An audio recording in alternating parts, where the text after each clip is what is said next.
Assalamualaikum warahmatullahi wabarakatuh. Bertemu lagi dengan saya Hairunisa dan di video kali ini kita akan latihan soal.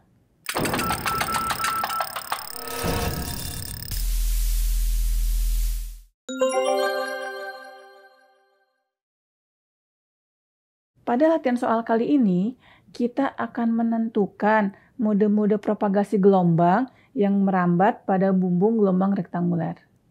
Saya harap kalian tetap semangat dan juga fokus ya. Silakan menyaksikan video berikut ini.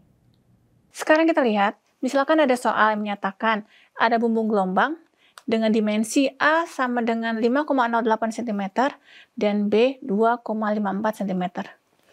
Bumbung gelombang tersebut kita isi udara dan digunakan untuk mengirimkan sinyal dengan frekuensi 6 GHz. Pertanyaannya adalah, kita harus menentukan mode-mode propagasi yang dapat terjadi pada bumbung gelombang ini. Syarat terjadinya perambatan adalah frekuensi harus lebih besar daripada frekuensi cutoff. Untuk itu, yang harus kita lakukan adalah kita harus menghitung frekuensi cutoff dari tiap mode-mode yang ada. Ini adalah persamaan dari frekuensi cutoff dengan memasukkan A 5,08 cm dan B 2,54 cm, maka kita akan mendapatkan persamaan sebagai berikut. Di sini kita harus ingat 5,08 cm kita masukkan dalam bentuk 5,08 kali 10 pangkat minus 2. Dan 2,54 cm adalah 2,54 kali 10 pangkat minus 2. Dan karena gelombang tersebut diisi udara, maka akar dari mu kali epsilon kita tuliskan menjadi akar mu0 kali epsilon 0.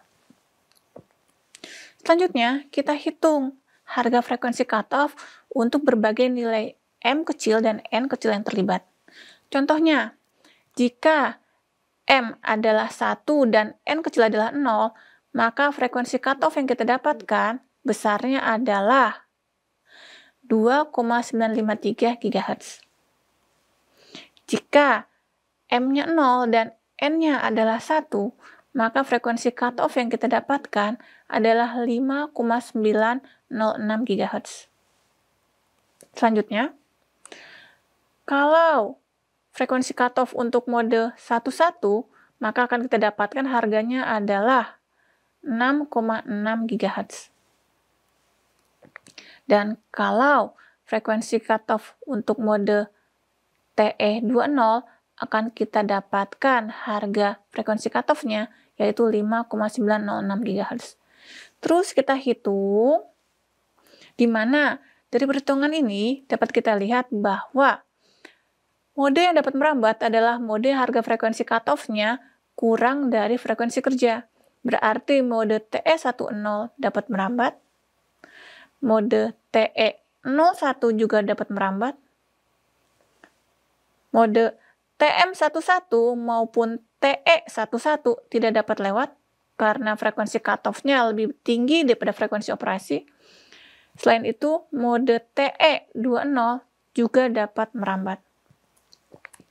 Nah, dari perhitungan ini, kalau kita teruskan untuk nilai M dan N yang lebih besar lagi, pasti harganya sudah lebih besar daripada 6 GHz. Sehingga dengan kata lain, mode tersebut tidak bisa merambat. Nah, dari perhitungan tadi telah kita ketahui bahwa mode propagasi yang dapat lewat adalah TE10, TE01, dan TE20. Selain itu, kita juga mengetahui bahwa mode propagasi dengan harga frekuensi cutoff yang paling rendah merupakan mode yang paling dominan. Artinya apa? Artinya, di saat mode T01 sudah lewat, berarti mode sebelumnya, yaitu TE10, pasti sudah lewat terlebih dahulu. Kalau mode TE11 bisa lewat, artinya TE10 juga sudah lebih lewat terlebih dahulu. Nah, ini dikatakan sebagai mode yang paling dominan. Soalnya kemudian dikembangkan. Sekarang pertanyaannya adalah, jika bumbung gelombang tadi yang dimensinya sama, diisi di elektrik 4 epsilon 0, mu0, tentukan harga dari frekuensi cutoff.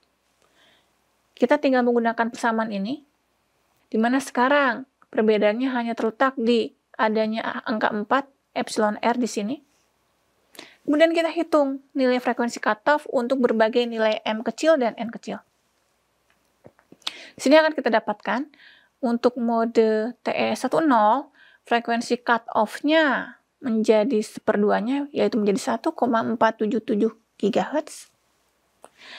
Untuk frekuensi cutoff 01, harga dari frekuensi cutoff-nya adalah 2,953 GHz. Untuk mode TM11 atau TE11, harga frekuensi cutoff-nya adalah 3,3 GHz, dan selanjutnya. Artinya, dengan kita menambahkan dieelektrik, harga dari frekuensi cutoff akan berkurang. Berarti, agar bumbung gelombang dapat digunakan untuk frekuensi yang lebih rendah tanpa mengubah dimensi dari bumbung gelombang tersebut, maka kita bisa mengisi bumbung gelombang dengan dieelektrik.